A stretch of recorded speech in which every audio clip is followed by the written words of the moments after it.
Hi, this is Gary. Good evening, and welcome to the next session of Who is Meghan Markle? Tonight, we're going to look at the second part of the history of Meghan herself. And this is an incredibly interesting um, episode because from my point of view, it shows the two sides of Meghan.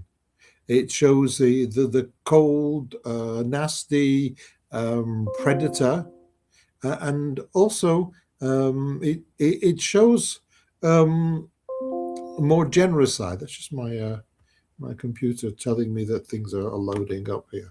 It tells me that I'm live. So if there's anybody here, that you'll know that I'm live. And let's put the what's that here? Put that chat. There we go. So the chat's on. So if you'd like to say hello, you can chat and say hello on the chat. It's nice to see you there. So tonight, as I've said, we're going to look at the second part of the history of Meghan, personal history. And as I've said, I find it very interesting because it shows two parts of her. It shows the predator, the abuser, the cold, and yet it also shows someone that gives to charity, somebody that helps, someone that supports. So I find it to be a very, very interesting episode. So we'll just go to that episode, wherever it is. Here it is, video. There's that. Sound. Who is Meghan Markle?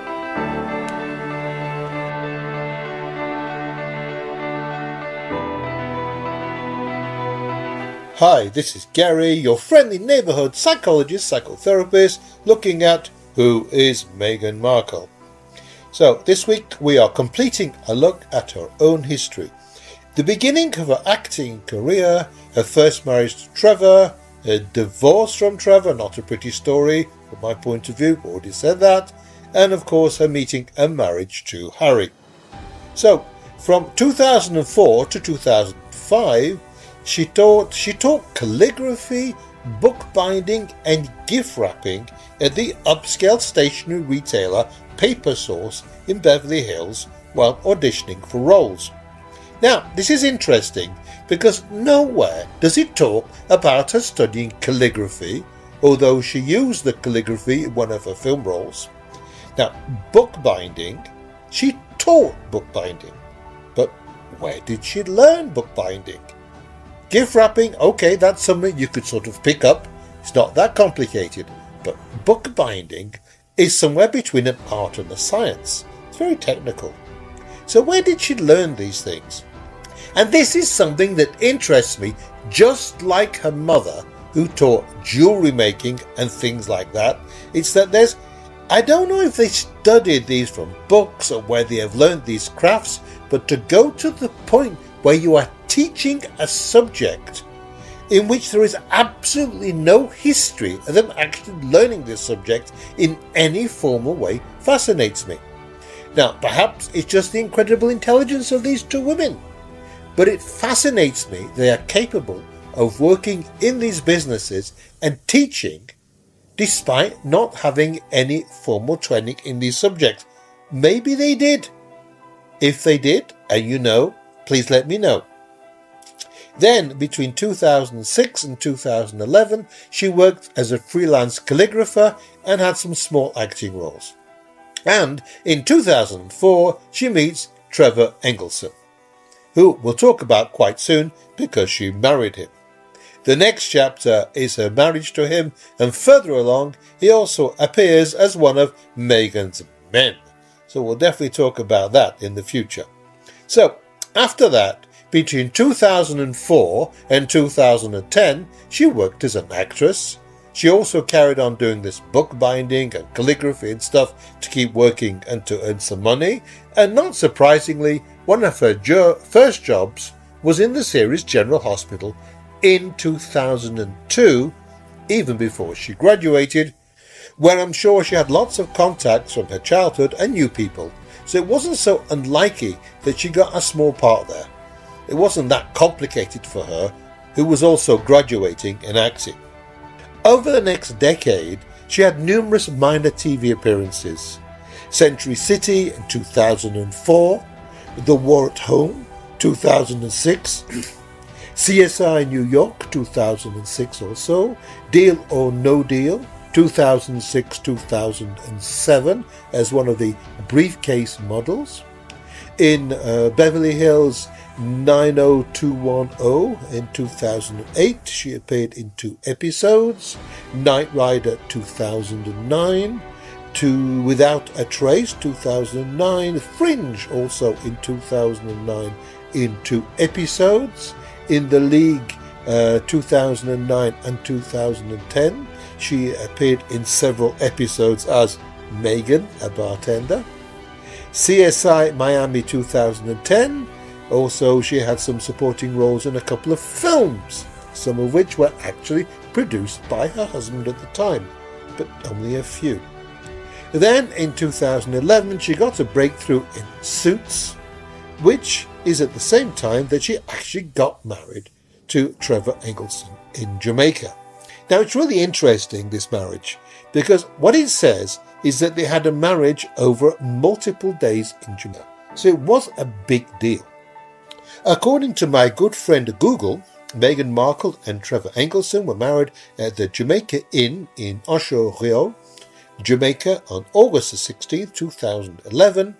The ceremony was a 4-day event with a beachfront celebration that included local traditions and activities for the guests. Obviously, the Jamaica Inn is a luxury hotel. Did they fly people over? More than likely. Did they invite their guests to stay at the Jamaica Inn? I would guess so. It must have cost an awful lot of money. And what I have understood, and people can argue with me, people can prove me right and wrong, I'm very open to being proven either way, is that her father paid for it. Now, if you remember, he'd won the $750,000, around $2 million in today's value. It's totally possible that he did have the cash to be able to pay for such an extraordinarily expensive. So, I don't know. Let me know in the comments if you know more details about the wedding, how much it cost, who paid for it. Let me know. I'll edit it, or at least I'll correct it in the book. So we'll see how it goes like that. Now, this is interesting. After she started filming in Toronto in Suits, she volunteered regularly at the St. Felix Centre's soup kitchen.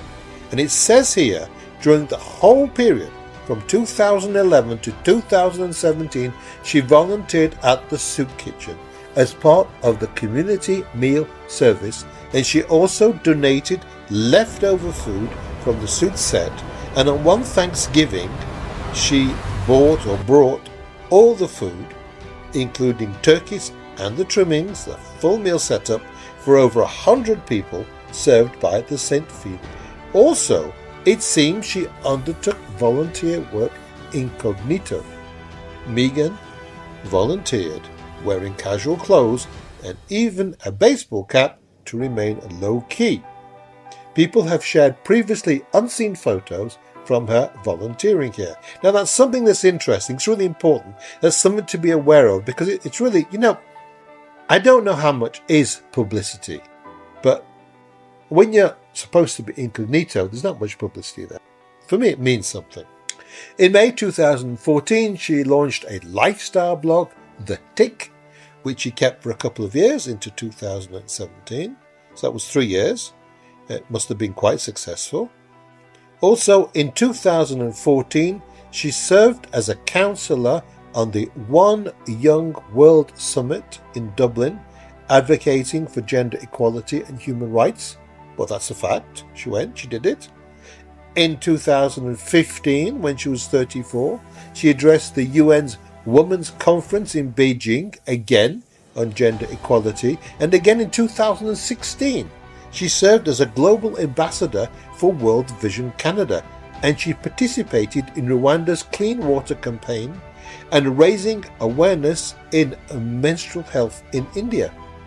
Now, after that, she started to get mixed up with the time meeting Prince Harry, And then after that, she gets involved with royal responsibilities and the charity work she does. Well, what she does.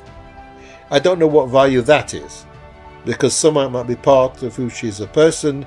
It might also be part of what's expected her to be the consort and consort whatever, and the fiancé of Prince Harry, whom she met in July 2016. They got engaged in 2017 officially, and they got married in May 2018. So that's basically it. Now, of course, around this 2018, 19, 20, after that she steps back from royal duties. She stops her engagements. In September 2020, she signed a Netflix deal under the Archwell Productions name. It's interesting she uses that name. In 2022 is the Netflix docu-series Harry and Meghan, and she launched the Archwell podcast. Archwell podcast refers to Archetypes, a podcast hosted by Meghan under the Archwell audio production banner. The podcast, which ran for a single season from August 2022, featured Meghan interviewing various women about stereotypes that hold women back. The partnership with Spotify ended in 2023 after only one season. Then in 2024, she launches the American Riviera Orchard, which was renamed in February 2025 as Ever. And then there's been these awful problems with Netflix. Well, not forgetting also, in around and just before and just after the wedding, there is this story with her father and the photos and the publicity and the paparazzi. And then there's that supposed heart attack. I say supposed, we'll talk about that later. And then there's the letter stuff and the falling out. Now, all that I'll talk about in a later moment, because I think it's really, really worth discussing. I have my own conspiracy theory about that, so there you go. So, that's a quick resume of who Meghan is, how she came to be who she is, a little bit, and the next chapter is her first marriage. So, that's the end of the third episode. I hope you found it interesting. I certainly did. Please like, subscribe, write a comment, hit the bell, so you'll be informed when the next episode comes available, which will be on next Monday. Look after yourselves. Bye for now, Gary.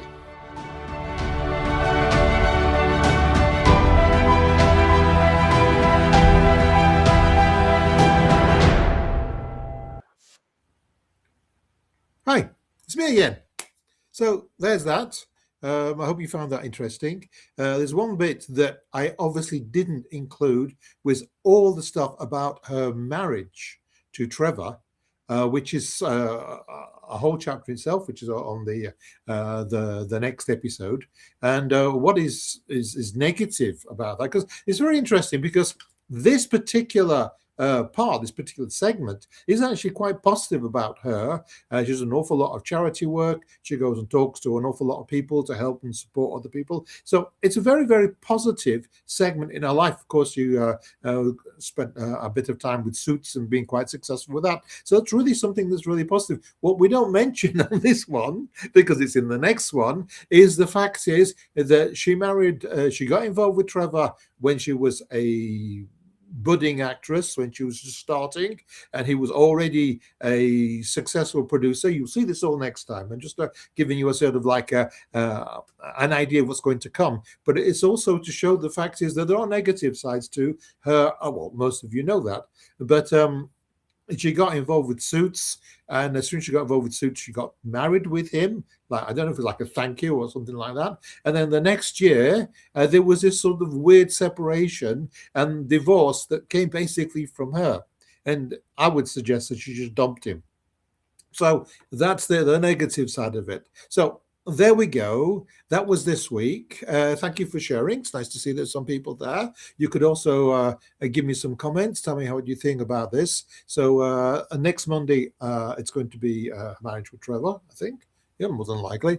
So I'll see you then. As I say, like, subscribe, share, and I'll see you all next week. Bye for now.